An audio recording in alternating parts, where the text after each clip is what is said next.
According to Lawrence Curb, published by American Progress on April 29, 2019, he stated, "No matter how much the United States or any nation spends on its military, a country cannot buy perfect security. Developing a defense budget will always involve making choices and taking risks. Because I agree with Curb that a country cannot buy perfect security, I am neglecting that the military budget does not need a cut because of its necessity. First, I'll be retelling the affirmative ill. Then I'll be explaining what the affirmative got wrong about these budget cuts. And lastly, I will discuss the costs/disadvantages of the affirmative cures. With that said, I will start retelling the affirmative problems. In the affirmative speech, it listed two problems that the federal defense budget presented. The first point that the affirmative stated is that the federal defense budget was to increase as the years progress, will affect the citizens. According to Lawrence Curb, published by American Progress on April 29, 2019, stated, "Whatever amount the United States or any nation decides to spend on defense, it must tax its citizens significantly enough so that increasing the size of the defense budget does not increase the national deficit. The problem presented is that as the defense budget amount is to be increasing over the years, the citizens are the one who will be affected. The citizens will be affected by being taxed significantly because of how the defense budget gets their funding from taxes, and the people who pay taxes are the country's citizens." The second point the affirmative showed the Department of Defense budget statistic is going over government spending. Michael O'Halloran, published by Brookings Institution on June 10, 2020, mentioned that the Trump administration's defense spending for 2020 is to be 15% overall of federal government spending and 3.2% of GDP. The affirmative explained that the U.S. national defense budget does not capture all major government activities, but influence American security, such as the Department of Defense and the intelligence community and the Department of Energy's nuclear weapons-related activities. The problem that O'Halloran is trying to illustrate is that the U.S. defense budget is not covering all major government activities, whereas it should be included in the defense budget, where he pointed out that the Department of Veterans Affairs, diplomacy, nor foreign assistance, etc., are not included in the U.S. national defense budget. Now that I gave a brief reminder of the affirmative ill, I will start going into what the affirmative got wrong.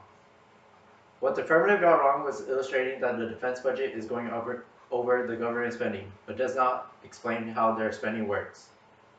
According to an article written and published by Charles Koch Institution on November 20th, 2019, stated that military spending is not as simple to determine, and it requires a rigorous assessment of what threats the country faces and the best strategy to counter them. Military spending is not a simple matter for the government to be on. It still needs them. Military spending is taken upon the rigorous assessment that does its purpose of protecting the country from threats that can do the best strategy to counter them. With the military having different department branches, it also has to consider the amount of funding and spending that the military branches can implement. As the government has to consider the amount that different departments can be spending on, it is a more rigorous task for officials to deal with because assessments can be changed depending on the current conflicts the military is dealing with.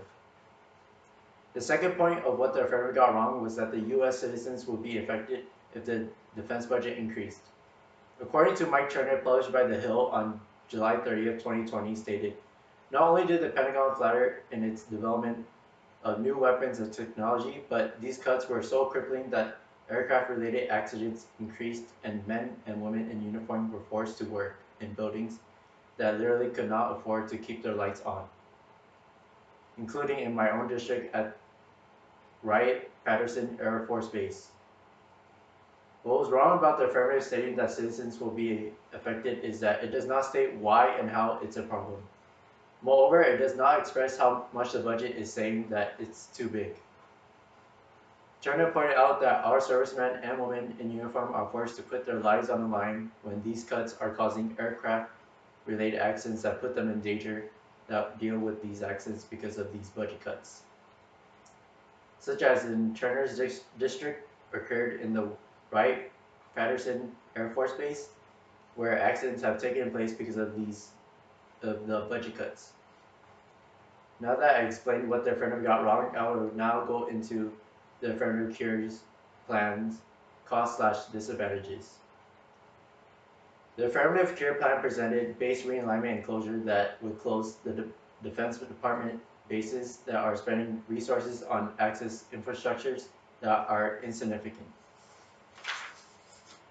According to Rebecca Cahill, published by The Hill on April 15, 2016, stated, lawmakers have repeatedly shot down requests for another round because closures can have damaging economic effects on communities that build up around military bases, making the prospect politically unpopular.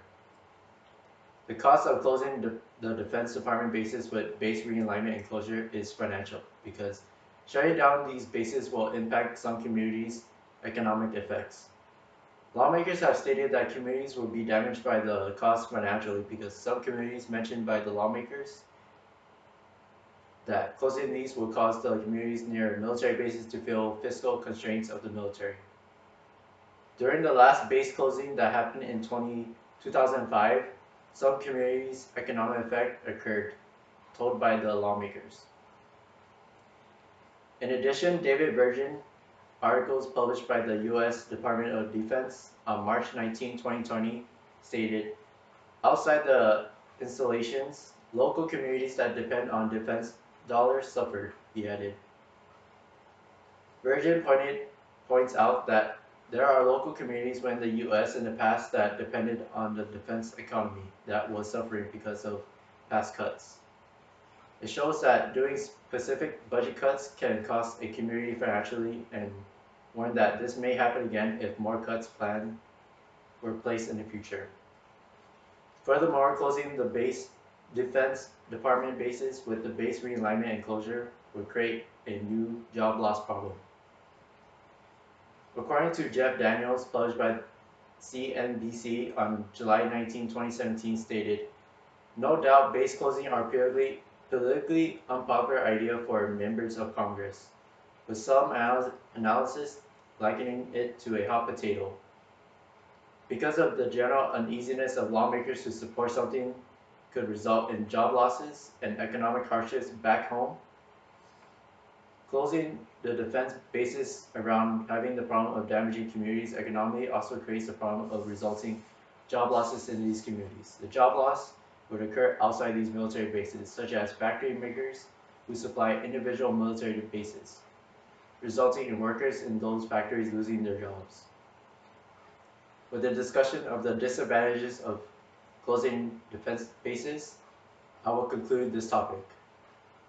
First, I gave a brief reminder of the affirmative ills, secondly presented what the affirmative got wrong, and lastly I discussed the disadvantages of the affirmative cure plans. I stated that there is no problem with the defense budget because it is necessary. In the end, I hope that I was able to express why there is no problem with the defense budget because of the outcomes it presented if these budget cuts were to happen.